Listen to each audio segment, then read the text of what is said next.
റിജൽ കുട്ടാ, കാസർഗോഡ് ഭാഷ നന്നായി അറിയോ? എന്നാ എന്തെങ്കിലും ഒന്ന് കുറച്ചേരം സംസാരിക്കാം, നമുക്ക് മനസ്സിലാവുണ്ടോന്ന് അറിയാനാ. പിന്നെ കഴിഞ്ഞ എപ്പിസോഡിൽ എനിക്ക് ഉണ്ണിയങ്കിൾ ഒരു വാച്ച് തന്നില്ലേ, ആ വാച്ചാണ് ഞാനിട്ടെ.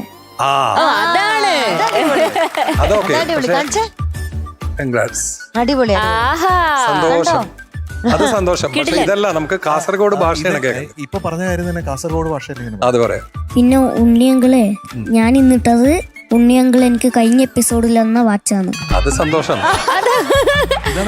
കാസർഗോഡ് ഭാഷയിൽ എങ്ങനെ പറയുമോ? കാസർഗോഡ് കാദർബായിട്ട് സംസാരിക്കണേ. അതെ, അറിയില്ലേ മോനെ? അറിയില്ലേ? അത് അവനറിയാമോ? എടാ റിജൽ കുട്ടാ, നിനക്ക് എന്തെങ്കിലും കഥ അറിയാവോ? എന്നാ കുഞ്ഞു കഥ എന്തെങ്കിലും അറിയോ? കഥയൊന്നും അറിയില്ല. പണ്ട് പഠിച്ച എന്തെങ്കിലും ഒരു കഥ? ഒന്നുമില്ല, ഓർമ്മയില്ല. റിജുല, സിമ്പിൾ ആയിട്ട് പറയാം. ഉണ്ണിച്ചേട്ടൻ്റെ അടുത്ത് കാസർഗോഡ് ഭാഷയിൽ എന്തെങ്കിലും സംസാരിക്കും. എന്തെങ്കിലും എന്ന് പറയുമ്പോഴാണ് കുഴപ്പം. എന്തെങ്കിലും നമ്മൾ അങ്ങോട്ട് പറഞ്ഞു കൊടുത്താൽ അവൻ ചിലപ്പോ പറഞ്ഞേക്കും. അത് ഉണ്ണിയങ്കൾ സുഖാണോ, ഇപ്പൊ എവിടുന്നാ വരുന്നേ, അതൊക്കെ കാസർഗോഡ് ഭാഷയിൽ എങ്ങനെയാ പറയാ? എന്താ കഴിച്ചേ, ഇന്ന് ഫുഡിന് എന്താ കഴിച്ചേ, അങ്ങനെ ചോദിക്കും. അത് നമ്മൾ പറയുന്നതല്ലേ. കാസർഗോഡ് കൊച്ചിന്റെ വീടിന്റെ എവിടെ, അതിന് എന്നാ പറയുന്നേ? എങ്ങോട്ട് പോവാന്നുള്ളതിന് എന്നാ പറയുന്നേ? എവിടെ പോയി, എവിടെ പോയി, എന്ത് കഴിച്ചു എന്നുള്ളതിന് എന്താ പറയാ? എന്ത് കഴിച്ചത്, എന്ത് കഴിച്ചത്, എന്ത് കഴിച്ചത്. രാകേഷ് ചേട്ടൻ, ഇതൊന്നും കാസർഗോഡ് ഭാഷയല്ല. ഞാള് എന്ന് പറയോ? ഞാള്. റിജുല നീലേശ്വരത്തായോണ്ടാണ് പ്രോപ്പർ. അതിന്റെ ഇടയ്ക്കുള്ള ഏരിയ ആണ്. അതെ, അതാണ് റിജുലിന്റെ പ്രശ്നം. അതെ, ടെക്നിക്കലി കാസർഗോഡാണ്, പക്ഷെ ഇമോഷണലി അങ്ങ് എത്തിയില്ല. അപ്പൊ നമുക്ക് റിജുവലിനെ വെറുതെ വിടാം. ഇമോഷണലി ഏത് പാട്ടാണ്? കടലേ. പറയുന്നുണ്ട്, പറഞ്ഞു. അത് ഇമോഷണലി ആവാൻ വേണ്ടി കടല വെള്ളക്കടലയാണോ? നീലക്കടല്. നീലക്കടലയോ അതോ നിലക്കടലയാണോ? നിലക്കടലായിരിക്കും. നിലക്കടലല്ല, നീലക്കടല്. നീലക്കടലേ. മനസ്സിലായി. നിന്റെ ആത്മാവിലും നീറുന്ന ചിന്തകളുണ്ടോ, അതല്ലേ? യൂസഫ് അലി സാറല്ലേ എഴുതിയിരിക്കുന്നത്? ഓഫ് കോഴ്സ് ബാബുഖാന്റെ സംഗീതം. പാടിയ ആള് വളരെ റെയർ സോങ്സ് പാടിയിട്ടുള്ള ഒരു സിംഗറാണ്. എന്താ പേര്? Talat Mahmood. One of the greatest singers. എനിക്ക് എപ്പോഴും ഓർമ്മ വരും ചേട്ടാ, ജൽത്തെ ഹേ ജിസ്കേ ലിയേ എന്ന പാട്ട്. ജൽത്തെ ഹേ ജിസ്കേ ലിയേ, one of the greatest. Beautiful song. ഒരു സ്പെഷ്യൽ വോയിസ് ആണ്. എപ്പോഴും വെബ്രാറ്റോ ഉണ്ടാവും ഒരുപാട്, ഒരു ഇൻഹെറന്റ് വെബ്രാറ്റോ ഉണ്ട്. അദ്ദേഹം അങ്ങനത്തെ പാട്ടാണ് പുള്ളിക്ക് കിട്ടുകയും ചെയ്യാം. അതെ അതെ അതെ. ഇത് ബാബുക്ക വളരെ ആഗ്രഹിച്ച് ചെയ്ത ഒരു പാട്ടാണെന്ന്. എന്ന് പറഞ്ഞാൽ തലത്തിനെ കൊണ്ട് പാടിപ്പിക്കണം, അദ്ദേഹത്തിനെ തലത്ജിയെ കൊണ്ട് പാടിപ്പിക്കണം എന്ന് ഉദ്ദേശിച്ച് തന്നെ മുംബൈയിൽ റെക്കോർഡ് ചെയ്യുന്നതാണ് പറഞ്ഞു കേട്ടിട്ടുള്ളത്. അപ്പൊ അങ്ങനെ ഒരു സ്പെഷ്യൽ സോങ് ആണ് ഇത്. മാത്രമല്ല ഈ സിനിമയുടെ പേര് ദ്വീപ് എന്നാണ്. ആദ്യമായിട്ട് ലക്ഷദ്വീപിൽ ഷൂട്ട് ചെയ്യുന്ന സിനിമയാണ്. അതാണ്. മാത്രമല്ല ഇപ്പോഴും ആ സിനിമ കാണുമ്പോൾ മീനുട്ടി വേണമെങ്കിൽ കണ്ടുപോകണം. പഴയ തിരുവനന്തപുരം കാണാൻ പറ്റും. അതായത് 1980s ബിഗിനിങ്ങിലുള്ള ഒരു തിരുവനന്തപുരം കാണാൻ പറ്റും. അതില് ബസ്സിൽ ഈ കഥാപാത്രങ്ങൾ യാത്ര ചെയ്ത് പോകുന്നതൊക്കെ ഞാൻ 1-2 പ്രാവശ്യം ഈ സിനിമ കണ്ടിട്ടുണ്ട്. ഇപ്പൊ ഒരു നൊസ്റ്റു ആയിട്ട് ഇടയ്ക്ക് ഈ സിനിമ കുറച്ചൊരു ഭാഗം ഈ തിരുവനന്തപുരത്തിന്റെ ഭാഗമൊക്കെ നമ്മുടെ തിരുവനന്തപുരം അല്ലേ, നിങ്ങളുടെ കോട്ടയം പോലെയല്ല. കോട്ടയംകാര് പ്ലീസ് നോട്ട്. ജയചന്ദ്രൻ ഇങ്ങനെ പറഞ്ഞിട്ടുണ്ട്. ഞങ്ങള് ക്ഷമിക്കും, ഞങ്ങള് നല്ല മനസ്സുള്ള ആൾക്കാരാ. നിങ്ങൾ മറ്റുള്ളവരെ ഇങ്ങനെ ഒന്നും പറയുന്നില്ല, ഞങ്ങൾക്കും ഇഷ്ടാ തിരുവനന്തപുരം. മീനുട്ടി കോട്ടയാണ്ട് പ്രത്യേകിച്ച് കോട്ടയത്തോട് എനിക്ക് ഇഷ്ടം കൂടുതലാ. ആയിക്കോട്ടെ, നീലേശ്വരത്ത് നിന്നുള്ള നമ്മുടെ ഉജ്വൽ കുട്ടൻ ഇന്ന് കലക്കണം കേട്ടോ. നമുക്ക് പാട്ട് പാടാം അല്ലേ? പാട്ട് പാടുന്നതിന് മുന്നേ നമ്മുടെ പ്രേക്ഷകരുടെ അടുത്ത് എനിക്കൊരു കാര്യം പറയാനുണ്ട്. റിജ്വൽ കുട്ടൻ പാടുന്ന സമയത്ത് നമ്മുടെ സ്ക്രീനിന്റെ താഴെ ഒരു QR കോഡ് വരും. അത് സ്കാൻ ചെയ്ത് എല്ലാ പ്രേക്ഷകരും നമ്മുടെ റിജ്വൽ കുട്ടന് വോട്ട് ചെയ്യാം കേട്ടോ. റിജ്വല, all the very best. Thank U.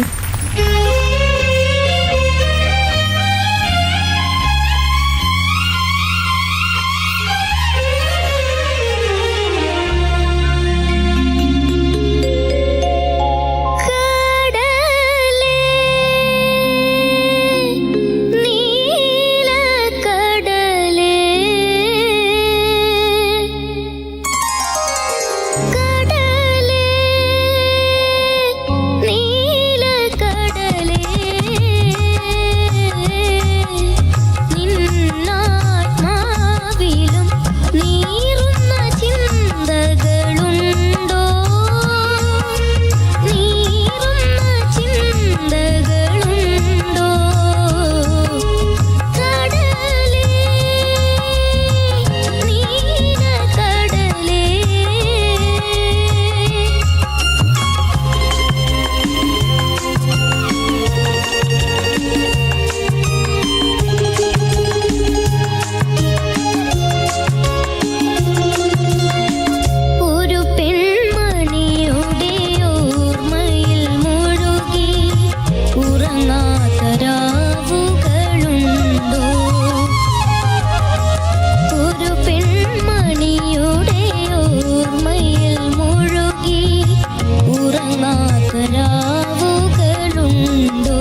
അത് രസമായിരുന്നു.